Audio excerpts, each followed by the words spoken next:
तो हम लोग आगे की एक्सरसाइज स्टार्ट करते हैं। हमारा नेक्स्ट एक्सरसाइज, हमारा जो क्वेश्चन है वो है क्वेश्चन नंबर 6।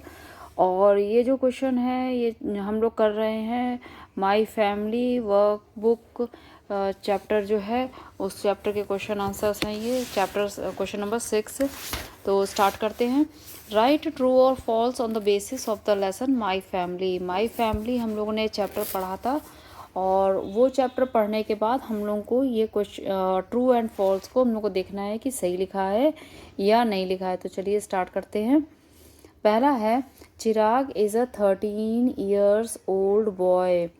चिराग एक लड़का है जो कितने ईयर्स का है? 13 ईयर्स का। हम लोगों ने कहानी पढ़ी है इसकी माय फैमिली, जिसमें पूरी कहानी जो है वो चिराग के अगल बगल ही घूम रही है और चिराग अपनी फैमिली के बारे में हम लोग को बताता है कि उसकी फैमिली में कौन कौन है।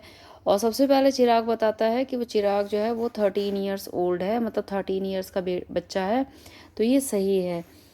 नेक्स्ट है निकिता इज़ चिराग्स एल्डर सिस्टर। दूसरा है निकिता जो है वो चिराग की एल्डर सिस्टर है। एल्डर मतलब होता है बड़ी, एल्डर मतलब होता है बड़ी बहन, ठीक है। सिस्टर का मतलब बड़ी, एल्डर का मतलब सिस्टर का मतलब बहन, एल्डर का मतलब बड़ी। और एल्डर का अपोजिट होता है यंगर। यंगर YOUNGER, यंगर का मतलब होता है छोटी। तो हमने जब कहानी पढ़ी थी तो हम लोग ने देखा था कि जो निकिता थी वो चिराग की बड़ी बहन नहीं थी, वो चिराग की छोटी बहन थी। तो ये जो स्टेटमेंट लिखा है कि निकिता इज़ चिराग्स एल्डर सिस्टर, ये गलत है। वो एल्डर नहीं थी, वो क्या थी? यंगर सिस्टर थी, यानी कि छोटी बहन थी। We love to spend time with our grandparents. इस कहानी में चिराग बताता है कि उसके साथ उसके ग्रैंड पेरेंट्स उसके घर पे रहते हैं। ग्रैंड पेरेंट्स का मतलब होता है दादा दादी। तो हमने यहाँ पे देखा था यहाँ पे कि ग्रैंड पेरेंट्स यानी कि दादा दादी चिराग के घर, मम्मी पापा और सब लोग एक साथ घर पे रहते हैं। तो उसने कहानी में हम लोग को बताया था कि we love to spend time with our grandparents, कि मैं और मेरी बहन को अपने दादा दादी के साथ समय बिताना। स्पेंड टाइम का मतलब होता है, टाइम का मतलब होता है समय, स्पेंड मतलब बिताना, समय बिताना। और लव टू मतलब अच्छा लगता है, कि हमें अपने दादा दादी के साथ समय बिताना अच्छा लगता है। तो ये एकदम सही है। जो चिराग था उसने ये बताया था ये बात। नेक्स्ट है one day we all went for a movie. ये जो स्टेटमेंट है ये स्टेटमेंट गलत है। इसमें लिखा है वन डे मतलब एक दिन, वी ऑल वेंट मतलब हम सब गए, फॉर अ मूवी मूवी देखने के लिए। तो बच्चों बताइए क्या ये सही है? नहीं, ये सही नहीं है। मूवी देखने वो लोग नहीं गए थे। One day we all went for a picnic. वो लोग कहाँ गए थे? पिकनिक पे गए थे। अपने मम्मी पापा दादा दादी और ये दोनों बच्चे पिकनिक पे गए थे। तो ये जो स्टेटमेंट लिखा है कि हम लोग सब लोग मूवी देखने गए थे, ये स्टेटमेंट गलत है, तो इसको क्रॉस कर देंगे हम। नेक्स्ट है Chirag played badminton with his grandmother. जब वो लोग पिकनिक गए थे तो उन लोगों ने वहाँ बहुत सारा गेम खेला था। जैसे कि चिराग ने अपने फादर के साथ फुटबॉल खेली थी, मम्मी और दादी जी सैंडविचेस नीचे खा रहे थे। जो उसकी सिस्टर थी निकिता, वो जो पेपर्स वहाँ फैले हुए थे उसको वो उठाई, उसने सफाई किया। दादाजी के साथ बैठ के चिराग ने लंच बनाया था। साथ ही साथ दादाजी ने चिराग को कहानियाँ भी सुनाई थी। और चिराग ने एक काम और किया था, चिराग ने अपनी दादी के साथ, ग्रैंड मदर के साथ बैडमिंटन खेला था। चिराग प्लेड बैडमिंटन, प्लेड मतलब खेला था। क्या खेला? बैडमिंटन खेला। किसके साथ खेला? अपनी ग्रैंड मदर दादी के साथ। तो ये बिल्कुल सही स्टेटमेंट है। नेक्स्ट क्वेश्चन देखते हैं हम लोग। क्वेश्चन 7 है ये। क्वेश्चन 7 देखते हैं। क्वेश्चन 7 में है you have read the lesson my family, now complete the sentences. हमने पूरा चैप्टर माई फैमिली पढ़ लिया है। अब हमें जो नीचे सेंटेंसेस खाली खाली दिए हुए हैं उसको फिल करना है, ठीक है। सबसे पहला, माई ग्रैंडफादर इज़ द। ग्रैंडफादर क्या थे? चिराग ने स्टार्टिंग में ही बताया था कि माई grandfather is the head of the family. HEAD, head of the family. ठीक है, तो चिराग ने स्टार्टिंग में ही बताया था कि माय ग्रैंडफादर, मेरे दादाजी हेड ऑफ द फैमिली हैं, मतलब हमारे परिवार के, फैमिली मतलब परिवार के हेड हैं, मतलब मुखिया हैं। हेड ऑफ द फैमिली मतलब परिवार के मुखिया हैं। वी कॉल हिम, दादाजी को, अरे वो अपने ग्रैंडफादर को वो क्या बोलता था, इसमें बताया गया है वी कॉल हिम, मतलब हम लोग उनको क्या बुलाते हैं, हम लोग उनको बुलाते हैं दादा जी। ये बोलता है कि हम लोग उनको क्या बुलाते हैं, दादाजी। माई ग्रैंड मदर इज़ द, अब वो बता रहा है कि मेरी ग्रैंड मदर, मेरी जो दादी हैं वो क्या हैं। My grandmother is the soul, soul मतलब होता है आत्मा, सोल ऑफ द फैमिली, परिवार की आत्मा है। फैमिली, सोल मतलब होता है आत्मा, परिवार की आत्मा है, मेरी दादी परिवार की आत्मा है। नेक्स्ट वो कह रहा है वी कॉल हर, हम लोग उनको क्या बुलाते हैं, हम लोग उनको दादी जी बुलाते हैं, दादी जी, दादी जी, हम लोग उनको क्या बुलाते हैं, दादी जी बुलाते हैं। वी लव, बाद में वो क्या कहता है, we love to spend time with our grandparents, नीचे लिख दिया है, वहाँ नहीं आ रहा था। तो वो कहता है कि we love to spend time with our grandparents, मतलब हम लोगों को अपने, आवर मतलब अपने, ग्रैंड पेरेंट्स मतलब दादा दादी के साथ, स्पेंड टाइम मतलब समय, टाइम मतलब समय, स्पेंड मतलब बिताना, अच्छा लगता है, हमें अपने दादा दादी के साथ समय बिताना अच्छा लगता है। वन डे वी ऑल, एक दिन हम सभी कहाँ गए, one day we all went, WENT went for a, कहाँ चले गए थे, पिकनिक, पिकनिक चले गए थे। One day we all went for a picnic, हम सब लोग एक दिन पिकनिक गए थे। नेक्स्ट क्वेश्चन 8 देखते हैं। Underline the adjectives in the given sentences, यहाँ पे नीचे सेंटेंसेस दिए हुए हैं, ये जैसे सेंटेंस दिया हुआ है ये अलग अलग, इन सेंटेंसेस में एडजेक्टिव्स को हम लोग कहते हैं विशेषण, विशेषण,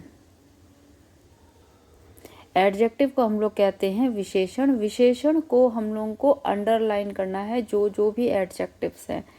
अब पहले तो ये क्लियर करिए कि एडजेक्टिव्स क्या होते हैं या विशेषण क्या होते हैं। जो ऐसे विशेषण या एडजेक्टिव्स, हम ऐसे वर्ड्स को कहते हैं जो किसी नाउन की विशेषता बताता है, जो किसी नाउन की विशेषता बताता है। जैसे मान लीजिए यहाँ पे एक सेंटेंस लिखा हुआ है, he is a good boy, noun मतलब कि जो भी वहाँ पे लड़का है, name of a person, place और a thing, that is noun. तो यहाँ पे पर्सन, प्लेस और थिंग क्या है, यहाँ पे बॉय एक पर्सन है, ठीक है। तो बॉय, उसकी विशेषता कौन सा वर्ड बता रहा है कि वो कैसा वर्ड बॉय है, वो गुड बॉय है। तो गुड क्या हुआ, गुड हुआ हमारा एडजेक्टिव, ठीक है, गुड हमारा एडजेक्टिव हुआ। अब जैसे हमने यहाँ कहा दिस इज़, एक और सेंटेंस देख लीजिए आप लोग, दिस इज़ ब्लू कार। सबसे पहले हम देखेंगे, अब हमने ये डेफिनेशन बताई एडजेक्टिव की कि नाउन की विशेषता बताने वाले शब्द को एडजेक्टिव कहते हैं। अब देखिए ये जो सेंटेंस है, इस सेंटेंस में नाउन क्या है, इस सेंटेंस में नाउन जो है वो है car, name of a person, place और ए थिंग, किसी व्यक्ति, स्थान और वस्तु के नाम को नाउन कहते हैं, संज्ञा कहते हैं। तो इस पूरे सेंटेंस में व्यक्ति, वस्तु और स्थान का नाम में क्या चीज़ है, यहाँ पे हमको वस्तु का नाम दिया हुआ है कार, इसका मतलब ये नाउन है। अब देखिए यहाँ नाउन की विशेषता बताने वाला शब्द क्या है कि ये कार कैसी है, ये कार कैसी है? ये कार ब्लू कलर की है। इसका मतलब जो ब्लू है जो इसकी विशेषता बता रहा है। तो ब्लू क्या है? ब्लू है एडजेक्टिव।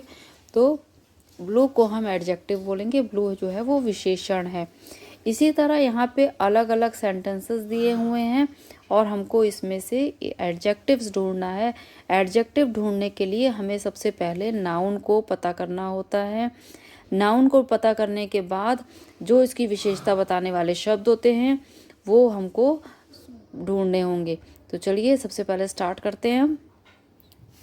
तो पहला सेंटेंस हमारा, Kavita is a good swimmer. Kavita is a good swimmer. ठीक है। अब यहाँ पर देखिए आप लोग, Kavita is a good swimmer. यहाँ हमारा नाउन क्या है? कविता। ये नेम ऑफ ए पर्सन है, ये हमारा नाउन है। अब कविता क्या है? कविता अगर हम बात करें कि एडजेक्टिव, तो कविता क्या है? कविता एक स्विमर है। स्विमर का मतलब होता है जो लोग तैराक होते हैं, जो तैरते हैं। और कैसी तैराक है वो? अब हम बात करेंगे कि कैसी तैराक है, क्योंकि यहाँ पे एडजेक्टिव की बात हो रही है। कैसी तैराक है? कविता इज़ अ गुड स्विमर, मतलब वो एक बहुत अच्छी तैराक है। तो हमारा एडजेक्टिव क्या हुआ यहाँ पे? गुड। जो उसकी विशेषता बता रहा है, जो उसको क्वालिफाई कर रहा है कि वो एक गुड स्विमर है, अच्छी तैराक है। नेक्स्ट देखेंगे, Raman is a tall boy.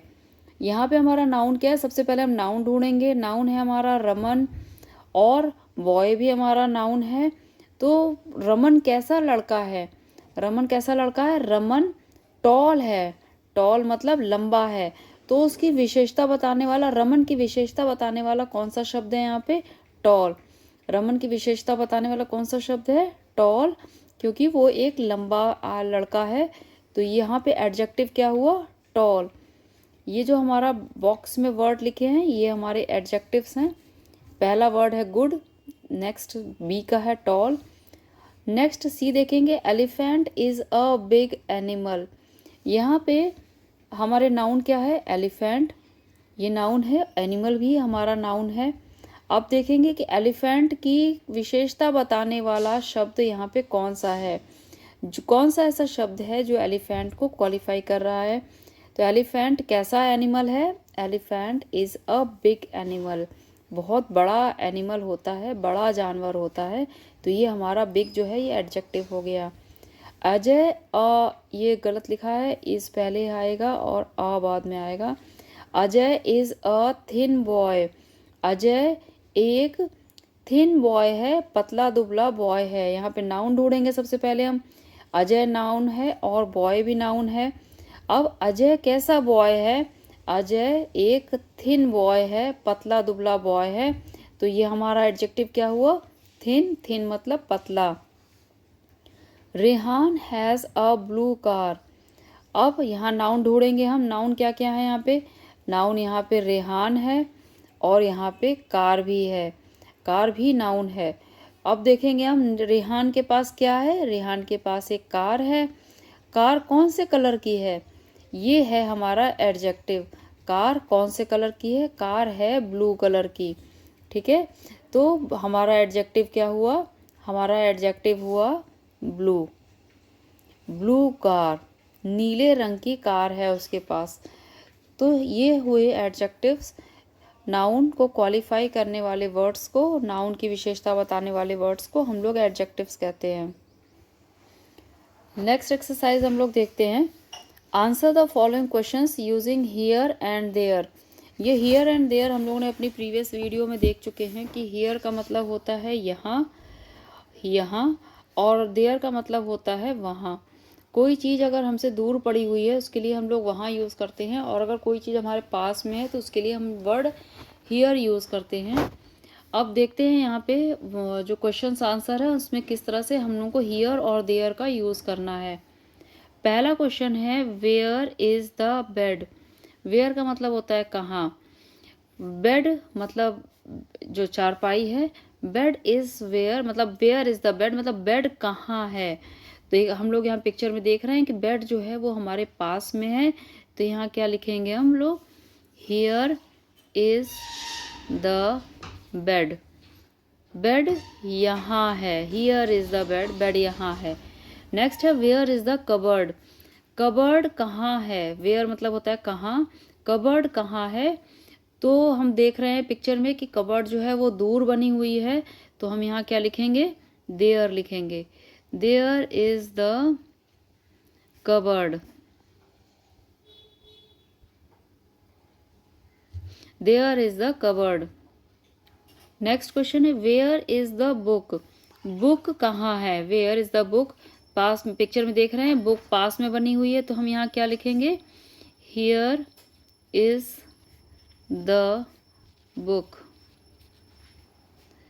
Next question है where is the chair, chair कहाँ है, तो हम लिखेंगे चेयर दूर बनी हुई है, तो यहाँ पे लिखेंगे there is the chair, chair वहाँ है। तो ये यूज होता है हियर एंड देयर का। How do you feel, happy और सैड, यहाँ पे हमको अपने इमोशंस, अपनी फीलिंग्स को दिखाना है इमोजी के थ्रू। हैप्पी मतलब होता है खुश और सैड मतलब होता है दुखी होना। हैप्पी को हम लोग इस तरह से दिखाते हैं और सैड को हम लोग इस तरह से शो करते हैं। तो यहाँ पे हमें इमोजी के फेस को भी ड्रॉ करना है, हैप्पी और सैड, और यहाँ पे टिक भी करना है। तो सबसे पहला है when you get a new dress, जब, व्हेन मतलब जब, यू गेट तुम्हें मिलती है, अ न्यू ड्रेस एक न्यू ड्रेस, एक नया ड्रेस तुम्हें जब तुम्हारे पेरेंट्स दिलवाते हैं तो कैसा फील करते हो, हैप्पी या सैड, खुश या दुखी। तो हम लोग हैप्पी फील करते हैं और यहाँ पे हम लोग इमोजी का मुंह भी ड्रॉ कर देते हैं, ठीक है।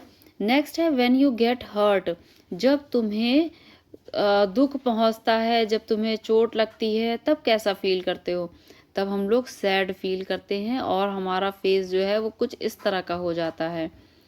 Next when you share your things, जब हम अपनी चीज़ों को शेयर करते हैं, थिंग्स मतलब हमारी वस्तुएं, हमारी चीज़ें, शेयर मतलब उनको किसी के साथ साझा करना, शेयर करना। तो जब हम अपनी चीज़ों को किसी के साथ शेयर करते हैं तो हम हैप्पी फील करते हैं और हमारा फेस इस तरह से हो जाता है। नेक्स्ट है व्हेन यू आर इल, जब हम बीमार होते हैं या जब तुम बीमार होते हो। इल मतलब होता है बीमार होना, इल मतलब होता है बीमार होना। जब तुम बीमार होते हो तो कैसा होता है, हमारा फेस कैसा होता है, हैप्पी या सैड, हम सैड हो जाते हैं और हमारा फेस ऐसा हो जाता है, ठीक है। नेक्स्ट क्वेश्चन है underline the adjectives in the following sentences. अभी जो हम लोग ने एडजेक्टिव्स पढ़े उसको हमें अंडरलाइन करना है, यहाँ पे नीचे उसके लाइन खींचनी है। सबसे पहला स्टेटमेंट है the brown dog was hungry. अब पहले हम देखेंगे नाउन कहाँ है। हमने आपको बताया था कि अगर आपको एडजेक्टिव सर्च करना है, ढूंढना है, तो सबसे पहले हमें नाउन ढूंढना होगा। यहाँ पे नाउन, नाउन का मतलब होता है name of any person, place, thing और एनिमल। किसी व्यक्ति, वस्तु, स्थान या जानवर के नाम को संज्ञा कहते हैं, नाउन कहते हैं। तो ये पूरे सेंटेंस में नाउन जो है ये है डॉग, मतलब एक कुत्ता। अब हम देखेंगे कि नाउन हमको मिल चुका है, तो डॉग जो है वो कैसा है, डॉग ब्राउन है, डॉग ब्राउन है। तो यहाँ पे ब्राउन जो है ये एडजेक्टिव हो जाएगा, ठीक है। इसको हम लोग टिक कर दिया है, अंडरलाइन करना था, इसको हमने अंडरलाइन कर दिया, ये है हमारा एडजेक्टिव। नेक्स्ट है that is a tall building. यहाँ पे हम नाउन ढूंढेंगे, यहाँ पे एक स्थान का नाम है, प्लेस का नाम है, बिल्डिंग, ये हमारा नाउन है, नाउन। अब हम देखेंगे कि हमें एडजेक्टिव क्या है, बिल्डिंग कैसी है, तो बिल्डिंग है टॉल, लंबी बिल्डिंग है, बड़ी बिल्डिंग है, ऊंची बिल्डिंग है। तो ये हमारा एडजेक्टिव हो जाएगा टॉल, बिल्डिंग कैसी है, ऊंची है। आई हैव 2 पेन्स, हमारा नाउन क्या है, नाउन है हमारा पेन, पेन कितने पेन है हमारे पास, 2 पेन है, तो ये होगा हमारा adjective 2। He is a good boy, ये नाउन है हमारा बॉय, बॉय कैसा है, गुड है, तो यहाँ पे एडजेक्टिव होगा गुड। यहाँ पे एक गुड एडजेक्टिव है, यहाँ पे 2 एडजेक्टिव है, यहाँ टॉल है और यहाँ पे ब्राउन है। तो ये हो गए हमारे एडजेक्टिव्स। नेक्स्ट 4th क्वेश्चन देखते हैं हम लोग, fill in the blanks with the correct option. जो सही, यहाँ पे दो दो ऑप्शन दिए हुए हैं हमें सब जगह, इनमें से जो सही ऑप्शन है उस पर हमें टिक करना है। सबसे पहला है brother of your father is your, हमारे पापा के मतलब तुम्हारे पापा के भाई को हम लोग क्या कहते हैं। दो ऑप्शन दिया है, पहला है अंकल और मदर। मदर तो हमारी माँ होती हैं जो, उनको मदर कहते हैं। अंकल बोलते हैं हम अपने चाचा को, हिंदी में हम लोग उनको चाचा बोलते हैं, इंग्लिश में उन लोगों को अंकल बोलते हैं, तो हम लिखेंगे अंकल। नेक्स्ट है children of your uncle are your, हमारे अंकल के जो बच्चे होते हैं वो क्या लगेंगे। अंकल मतलब हमारे चाचा के जो बच्चे होते हैं वो हमारे भाई लगते हैं, चचेरे भाई लगते हैं, उनको हम लोग इंग्लिश में बोलते हैं कजिन्स, तो यहाँ पे हम लिखेंगे कजिन्स। नेक्स्ट है ग्रैंडफादर, तो दादाजी को बोलते हैं। Son of your brother is your, brother मतलब हमारे भाई के बेटे को क्या बोलते हैं। पहला है ऑप्शन नेफ्यू और दूसरा ऑप्शन है डॉटर। नेफ्यू मतलब होता है भतीजा और डॉटर मतलब होता है बेटी। तो भाई के बेटे को हम लोग क्या बोलते हैं, हिंदी में तो भतीजा बोलते हैं, लेकिन इंग्लिश में बोलेंगे नेफ्यू, नेफ्यू। नेक्स्ट है daughter of your brother is your, daughter of your brother हमारे भाई की बेटी को क्या बोलते हैं। दो ऑप्शन दिए हैं, सन और नीज। सन मतलब होता है बेटा और नीज मतलब होती है भतीजी।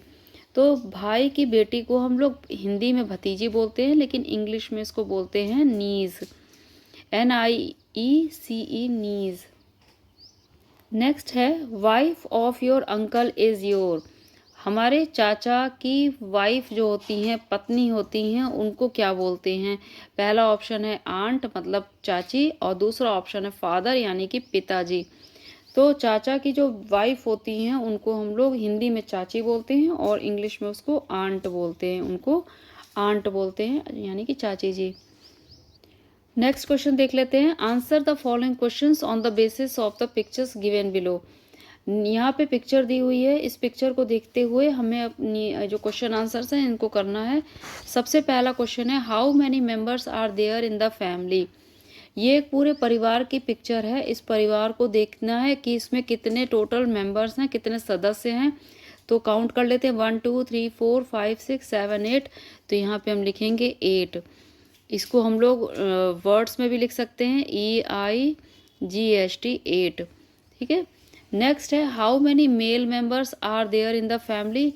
मेल मतलब होते हैं कितने पुरुष सदस्य हैं इस परिवार में। हाउ मैनी मतलब कितने, परिवार, फैमिली मतलब परिवार, और मेल मेंबर्स मतलब होता है पुरुष सदस्य। तो इस परिवार में कुल कितने पुरुष सदस्य दिख रहे हैं आपको। ये फर्स्ट, सेकंड, 2 और ये 3 और ये 4। तो यहाँ पे हमें 4 सदस्य पुरुष दिख रहे हैं, तो यहाँ हम यहाँ लिखेंगे FOUR 4। 4 मेंबर्स जो हैं वो पुरुष मेल हैं। नेक्स्ट देखते हैं how many female members are there in the family. तो हम लोगों ने पिक्चर में देखा था कि 4 मेल थे, पुरुष थे, और 4 थी वो फीमेल थी। फीमेल मतलब होता है महिलाएं, मेंबर्स मतलब सदस्य, फैमिली मतलब परिवार। तो 4 है तो उसकी स्पेलिंग लिख लेंगे FOUR 4।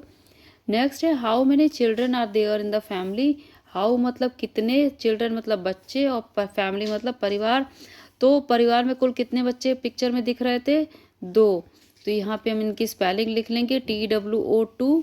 How many old members are there in the family. परिवार में कुल जो ओल्ड मेंबर्स थे मतलब जो वृद्ध लोग थे, जो बूढ़े लोग थे, वो कुल कितने थे, तो 2 ही थे, दादाजी और दादी जी। तो उसको हम लोग 2 लिख लेंगे। तो ये हमारा टोटल क्वेश्चन आंसर्स और एक्सरसाइजेस हो गई हैं।